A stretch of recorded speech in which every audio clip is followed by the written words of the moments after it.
নমস্কার। আমি গর্বিত যে আমার বাংলাদেশে জন্ম হয়েছে এবং বাংলাদেশের বর্ডার গার্ড নিয়ে আমি সম্পূর্ণভাবে গর্বিত এবং আমি এই দেশকে ভালোবাসি। এই দেশের জন্ম আমার শত জন্মের কর্মের ফলে হয়েছে। কারণ বাংলাদেশের মতো একটা শক্তিশালী জন্মগ্রহণ করা একটা ভাগ্যের ব্যাপার, ভারতের মতো একটা দুর্বল দেশে জন্মগ্রহণ করা অন্য ব্যাপার।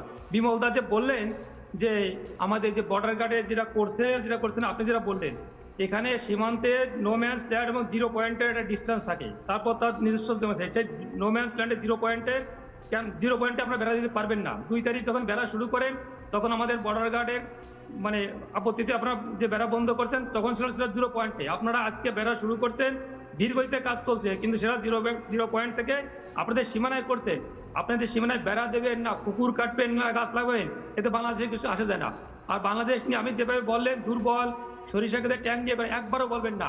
আপনার বয়স কত আমি জানি না, আপনি 2001 সালে আপনার বয়স কত ছিল? 2001 সালে আপনারা উস্কানি দিয়েছিলেন সীমান্তে, সেখানে পালুয়ায় 16 থেকে 19 এপ্রিল এই 4 দিন যে গন্ডগোল করছিলেন, সেখানে আপনাদের 18 জন বিএসএফ মারা গেছে, আমাদের মারা গেছিল মাত্র 3 জন।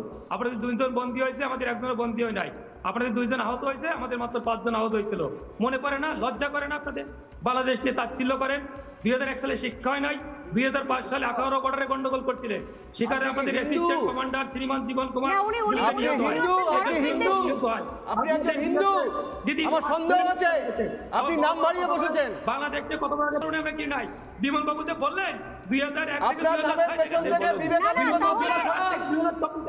দেখেন, 2001-এ যাওয়ার দরকার নেই। আমি 1971 সাল থেকে ঘুরে এসেছি, 1946-71 সাল থেকে ঘুরে এসেছি। 2001-এ আলাদা করে যাওয়ার দরকার নেই। আরে